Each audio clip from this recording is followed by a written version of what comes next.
I married the media and I divorced myself. And in the end, it almost cost me my life. Today is April 10th and it's my first day back at work after having heart surgery. Let that sink in. Another thing you can let sink in is that this year in January, 5 days after my birthday, I suffered a stroke right here in this office. Nobody can explain why.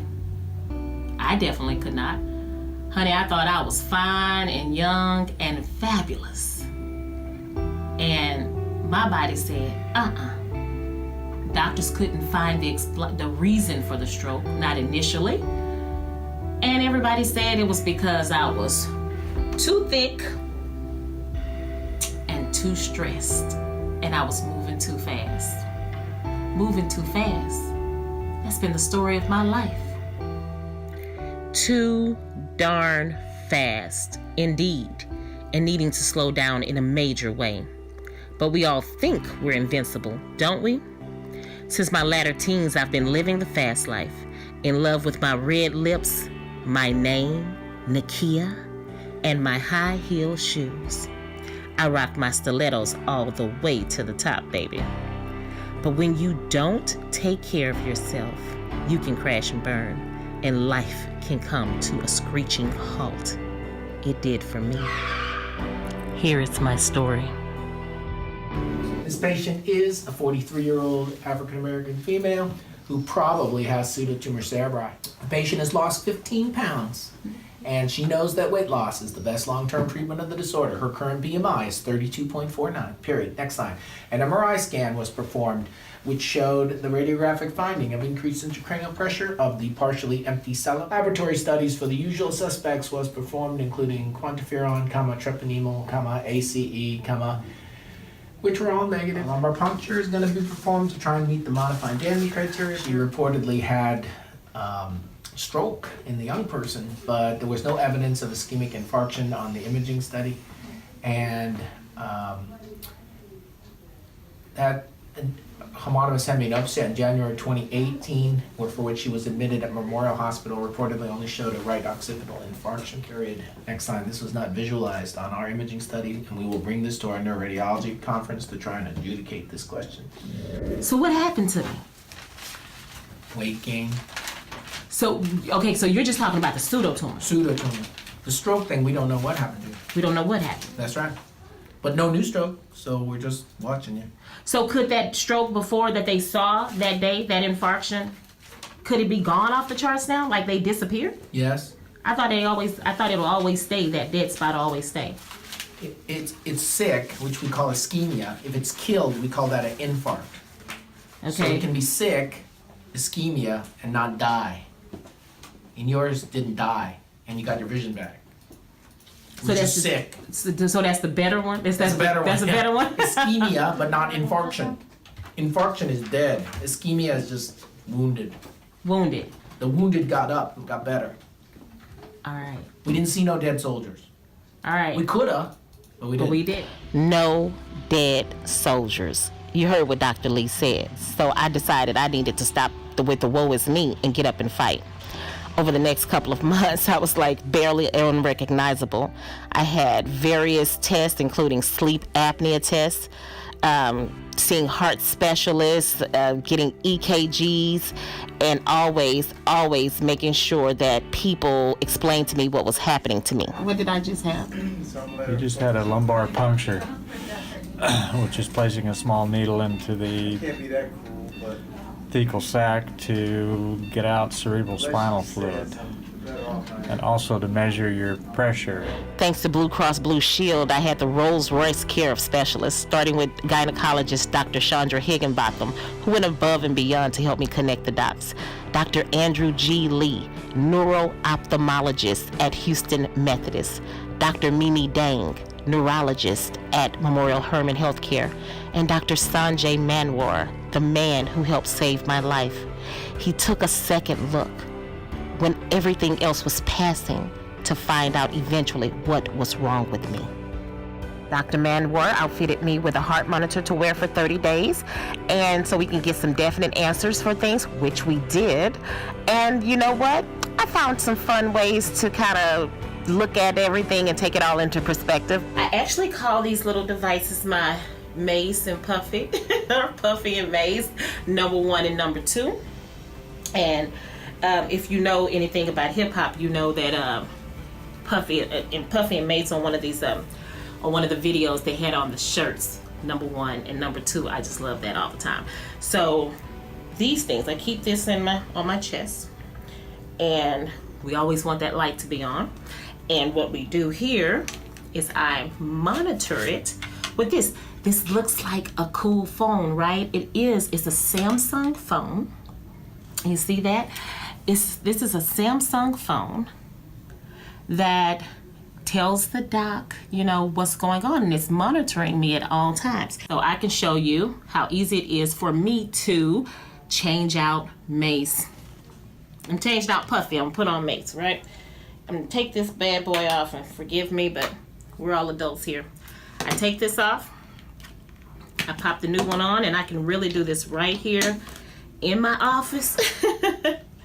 And I'm just honestly just popping it back onto the new leads and cut it on. And so it's gonna start trying to look for it. I'm going to resume monitoring, and it's going to start downloading all the data from this one, and it's going to transfer it, and so the doctors can read it and see it. Before we talk about why I had the stroke, I can tell you I was diagnosed with sleep apnea and pseudotumor cerebri, which is caused when there is elevated pressure in the skull.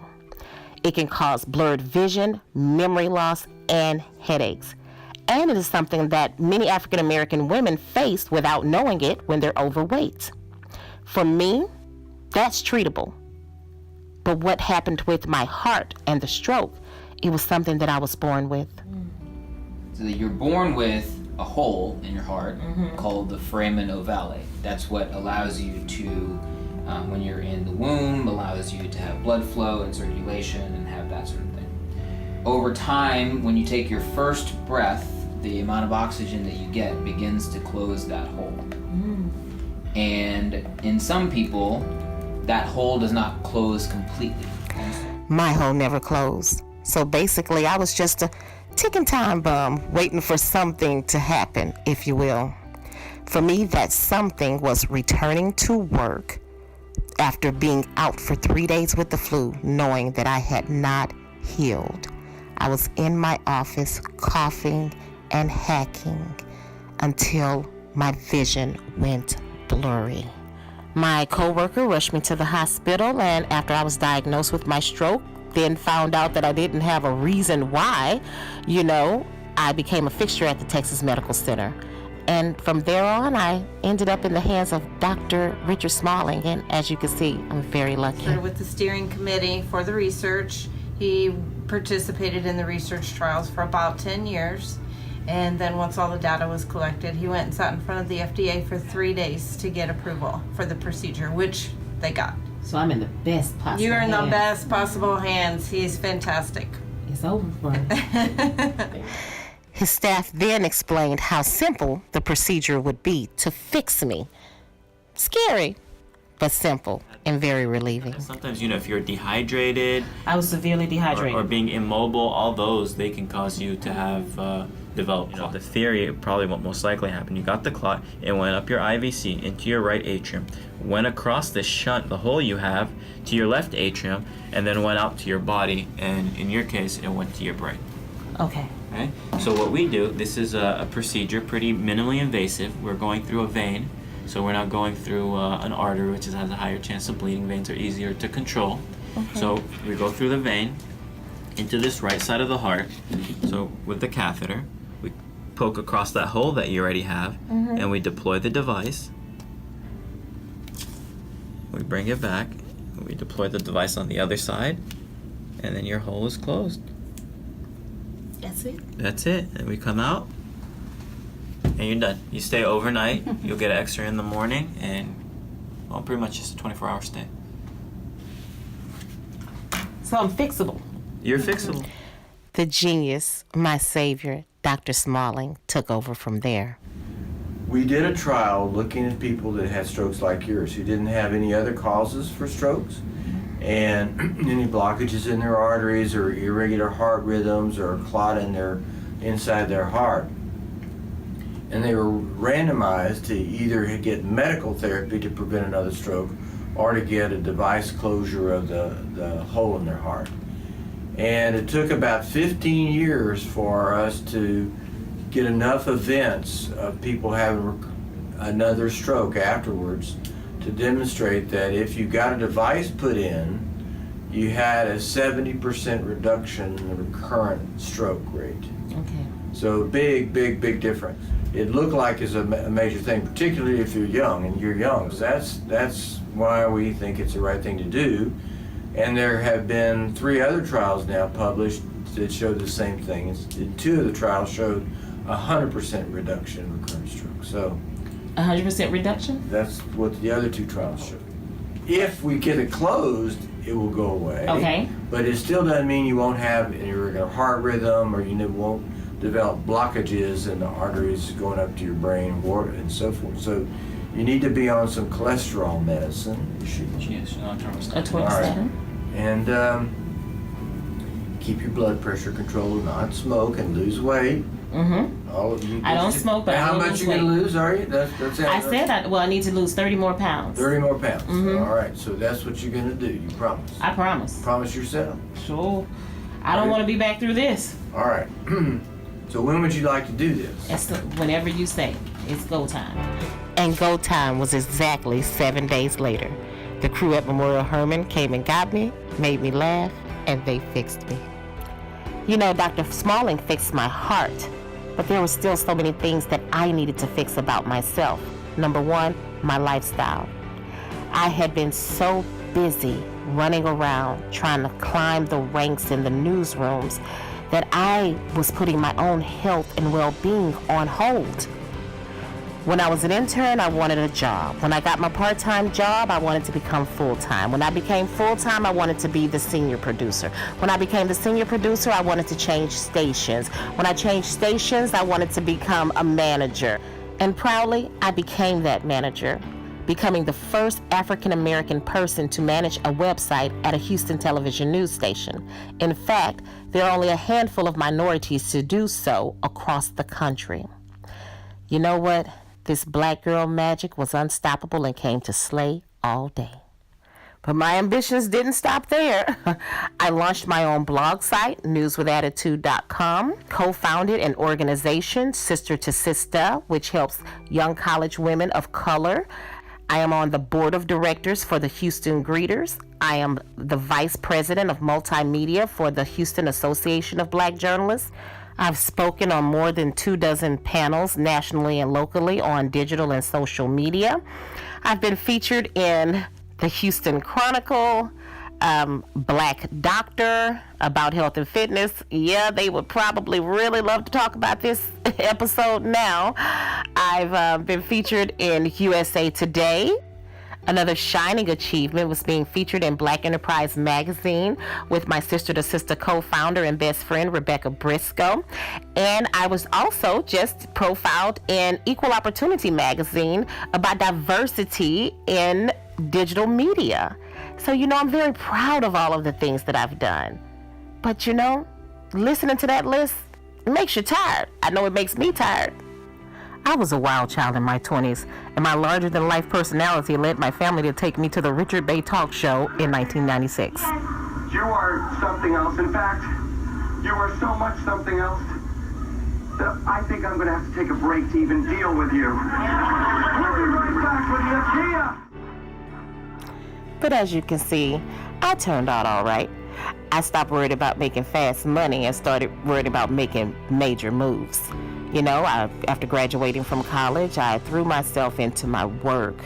I began to give back to others. I participated in charity events. I did motivational speaking. I was always speaking, like I said, on panels. I've won numerous awards, with my journalism teams or my digital media teams, and You know, it's been a really prestigious list of things, and it's just been so great. A shining achievement is when I got a chance to cover when President Obama came to Houston, and I got the money shot, baby. I have interacted or interviewed various celebrities, big major names, influencers, everyone from rappers to politicians to just anybody just trying to make a way, you know. I got a chance to see some of my old idols and people that I grew up listening to and just things of that nature. I'm just so proud of what I had, and at the end of the day, I was able to share a lot of that stuff with my children. Everything I did in this industry was about my children.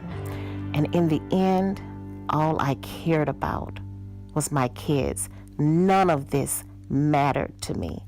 Not any celebrity.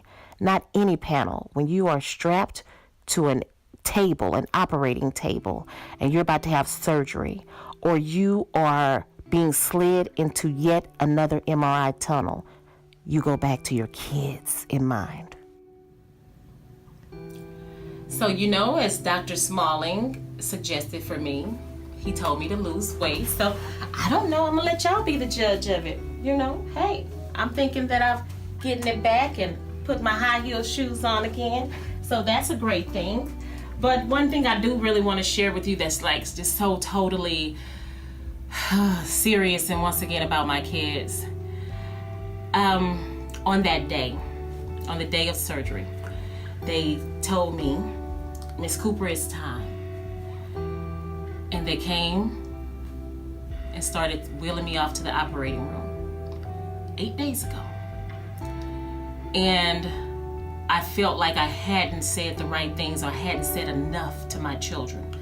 So I immediately started crying. And so I started to text my children. When I said, I want you to listen to this song. I want you to listen to this song because it has everything in it that explains how I feel about you. And I pulled up Gladys Knight, You're the Best Thing That Ever Happened to Me. And I sent them the YouTube clip. And when I got to the operating room, I was just a basket case and I was crying so much. And would you believe that the nurses said, it's okay. One of them said, I have an iPod. And she pulled up the song and she put it in the overhead, on the overhead speaker as they strapped me down, scrubbed me, got me ready for surgery. And they said, just listen to the song. Just listen to the song and you're going to be okay. It's for your kids. And that's what I did. I listened to the song and I just let all the images of our good times run through my mind. My share of life's ups and downs, but fate's been kind. And the dark